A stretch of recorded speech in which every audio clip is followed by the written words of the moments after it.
Hello students, आज हम अपने मैक्रो इकोनॉमिक्स के कुछ कंसेप्ट को करने वाले हैं और इसमें हम लोग जो सबसे पहला कंसेप्ट करेंगे वो होगा डोमेस्टिक टेरिटरी। तो हम लोग देखेंगे कि डोमेस्टिक टेरिटरी का मतलब क्या होता है। देखिए, एक कॉमन इंसान के लिए, एक लेमन के लिए डोमेस्टिक टेरिटरी का मतलब होता है कि जो भी देश की ये जो पॉलिटिकल बाउंड्रीज है उसके लिए इसी को हम लोग डोमेस्टिक टेरिटरी बोलेंगे। किसके लिए? एक कॉमन इंसान के लिए, एक कॉमन मैन के लिए जो भी कंट्री की पॉलिटिकल बाउंड्री है और ज्योग्राफिकल बाउंड्री है। जैसे आप ये देख पा रहे हैं, ये ज्योग्राफिकल और पॉलिटिकल बाउंड्री है, तो इसके अंदर का जो एरिया है वो डोमेस्टिक टेरिटरी है। लेकिन जब हम इकोनॉमिक्स पढ़ते हैं तो यहां पे डोमेस्टिक टेरिटरी का मतलब थोड़ा सा वास्ट होता है। तो यहां डोमेस्टिक टेरिटरी में और क्या चीजें इंक्लूड होती हैं, चलो देखते हैं। देखिए, ships and aircraft owned and operated by the normal resident between two or more country। क्या मतलब हुआ इसका, हम लोग समझते हैं। जैसे ये हमारा इंडिया है और इंडिया में हम अज्यूम करते हैं कि ये हमारी दिल्ली से एक फ्लाइट जा रही है, लेट्स सपोज जापान में।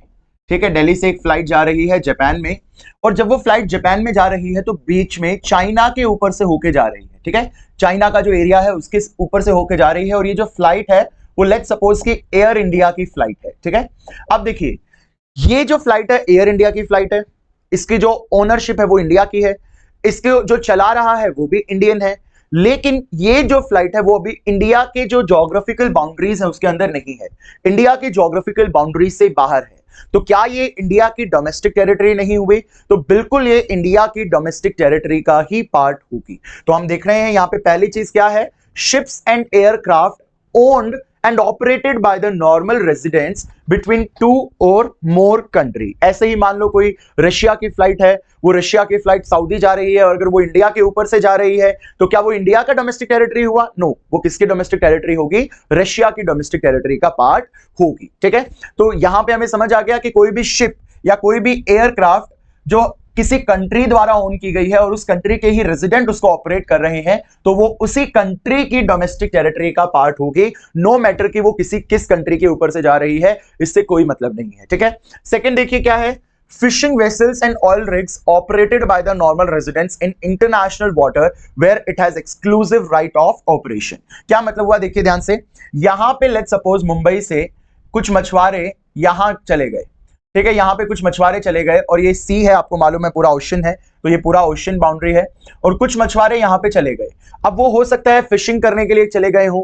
वेसल्स का मतलब होता है यहाँ पे जो बड़े बड़े बर्तन होते हैं जो फिशिंग में जरूरत होती है, जो मशीनरीज होती हैं जो फिशिंग में आपके इक्विपमेंट्स यूज होते हैं, उनको यहाँ पे वेसल्स के नाम से बताया गया है। तो फिशिंग वेसल्स जो उनके होंगे, या ऑयल अगर वो निकालने गए हैं तो जो भी उनकी ऑयल रिग्स होंगी, ठीक है, वो ऑयल रिग्स और फिशिंग वेसल्स जो हैं कौन ऑपरेट कर रहा है? हमारे यहाँ के लोग, हमारे नॉर्मल रेजिडेंट। और वो कहां हैं? इंटरनेशनल वाटर में गए हैं, जहां पे उनको पूरा राइट है ऑपरेट करने का। वो किसी दूसरे देश की बाउंड्री में नहीं गए हैं, वो इंटरनेशनल वाटर बाउंड्री में गए हैं जहां पे उनका पूरा अधिकार है ऑपरेट करने का, तो वो भी हमारे डोमेस्टिक टेरिटरी का पार्ट होंगे। ठीक है, इसके अलावा तीसरी चीज क्या है, embassies, consulates and military establishment located abroad. अब एम्बेसीज क्या होते हैं? हर कंट्री का एम्बेसी दूसरे कंट्री में प्रेजेंट होता है। ठीक है, अब हमारे इंडिया के भी एम्बेसीज दूसरे कंट्री में प्रेजेंट होंगे, हमारे इंडिया में भी बहुत सारे कंट्रीज के एम्बेसीज प्रेजेंट होते हैं। तो बेसिकली जो वीजा के लिए परमिशन लेते हैं, या जैसे हमारे इंडिया में यूएस एम्बेसी है, हर कंट्री का एम्बेसी है, तो वो यहाँ जो लोग रह रहे हैं यूएसए के, उनके राइट्स को प्रोटेक्ट करता है। और मान लो हमारा इंडिया का कोई एम्बेसी यूएसए में रह रहा है, तो हमारे इंडियन लोग जो यूएसए में रह रहे हैं वो उनके राइट्स को प्रोटेक्ट करता है। तो यहां बेसिकली जो एम्बेसीज होते हैं, मान लो इंडिया में कोई एम्बेसी है यूएसए का, तो वो इंडिया की डोमेस्टिक टेरिटरी का पार्ट नहीं होगा, वो यूएसए की डोमेस्टिक टेरिटरी का पार्ट होगा।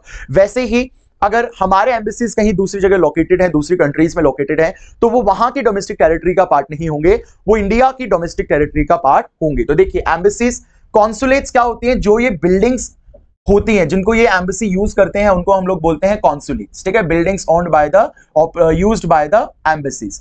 मिलिट्री एस्टैब्लिशमेंट, कई बार आपने देखा होगा एक देश की मिलिट्री दूसरे देश की सहायता के लिए वहां पे जाती है। जैसे यूएसए ने काफी साल अपनी आर्मी को, अपनी मिलिट्री को अफगानिस्तान में रखा, तो क्या वो जो मिलिट्री है वो यूएसए की डोमेस्टिक टेरिटरी होगी कि अफगानिस्तान? ऑब्वियसली यूएसए की डोमेस्टिक टेरिटरी का पार्ट होगा। तो अगर आपकी मिलिट्री भी एक जगह से दूसरी जगह जा रही है किसी चीज को करने के लिए या किसी दूसरी कंट्री को प्रोटेक्ट करने के लिए, देन वो आपकी ही डोमेस्टिक टेरिटरी का पार्ट होगी, उस पर्टिकुलर कंट्री के डोमेस्टिक टेरिटरी का पार्ट नहीं होगी। ठीक है, तो एम्बेसीज, कॉन्सुलेट्स और मिलिट्री एस्टैब्लिशमेंट जो इंडिया की है और वो जो बाहर लोकेटेड है, वो किसकी डोमेस्टिक टेरिटरी का पार्ट होगी? इंडिया की डोमेस्टिक टेरिटरी का पार्ट होगी। इसके अलावा कुछ चीजें हम लोग अपनी डोमेस्टिक टेरिटरी में से माइनस कर देते हैं। जैसे कोई दूसरी कंट्री का एम्बेसी इंडिया में रह रहा है, या किसी दूसरी कंट्री के एम्बेसी की बिल्डिंग इंडिया में है या किसी दूसरी कंट्री की मिलिट्री इंडिया में आई हुई है, तो वो हमारे डोमेस्टिक टेरिटरी का पार्ट नहीं होगी, उसको हम अपनी डोमेस्टिक टेरिटरी से सब्ट्रैक्ट कर देंगे, माइनस कर देंगे। इसके अलावा इंटरनेशनल ऑर्गेनाइजेशंस जो होती हैं जैसे यूएनओ, डब्ल्यूएचओ, वर्ल्ड बैंक, ठीक है, ये जो इंटरनेशनल ऑर्गेनाइजेशन होती हैं ये पूरे वर्ल्ड के लिए काम करती हैं, किसी एक कंट्री के लिए काम नहीं करती, इसलिए ये किसी का भी डोमेस्टिक टेरिटरी नहीं होती है। ये जो इंटरनेशनल ऑर्गेनाइजेशंस होती हैं ये पूरे वर्ल्ड के लिए काम करती हैं, इसलिए किसी पर्टिकुलर एक कंट्री के डोमेस्टिक टेरिटरी का पार्ट नहीं होंगे, इसलिए इनको भी हम अपने डोमेस्टिक टेरिटरी से हटा देंगे। तो कुल मिला के हमें यहां समझ में आया कि डोमेस्टिक टेरिटरी का मतलब क्या होता है। पॉलिटिकल और जो ज्योग्राफिकल बाउंड्री होती है उसके अलावा हमारी जो शिप्स और एयरक्राफ्ट हैं अगर वो इंटरनेशनल एरिया में कहीं मूव कर रही हैं तो वो भी हमारे डोमेस्टिक टेरिटरी का पार्ट होगा, ठीक है। या फिर हमारे जो फिशिंग वेसल्स हैं, ऑयल रिग्स हैं, अगर वो कहीं इंटरनेशनल वाटर बाउंड्री में है जिनको हमारे इंडियंस ने ऑपरेट किया हुआ है, हमारे इंडियंस की ऑनरशिप है, जहां पे उनको पूरा राइट है घूमने का या फिशिंग करने का या ऑयल को कलेक्ट करने का, वो जो फिशिंग वेसल्स होंगे, ऑयल रिग्स होंगे, वो भी हमारे इंडिया के डोमेस्टिक टेरिटरी का पार्ट होंगे। इसके अलावा जो हमारे इंडिया के एम्बेसीज हर कंट्री में प्रेजेंट होते हैं, जो एम्बेसीज द्वारा बिल्डिंग्स ऑन की जाती हैं, जो मिलिट्री एस्टैब्लिशमेंट्स अगर हमारे इंडिया की किसी दूसरी कंट्री में है तो वो भी हमारे डोमेस्टिक टेरिटरी का पार्ट होगी। इसके अलावा क्या क्या हमारे डोमेस्टिक टेरिटरी का पार्ट नहीं होगा, किसी और कंट्री के एम्बेसीज हैं, कॉन्सुलेट्स हैं, बिल्डिंग्स हैं उनकी, और जो मिलिट्री एस्टैब्लिशमेंट किसी और कंट्री की इंडिया में है तो वो डोमेस्टिक टेरिटरी का पार्ट नहीं है। कोई इंटरनेशनल ऑर्गेनाइजेशन है like United Nations, World Health Organization, World Bank, ये भी हमारे डोमेस्टिक टेरिटरी का पार्ट नहीं होते। चलो अभी हम लोग कुछ क्वेश्चंस करते हैं।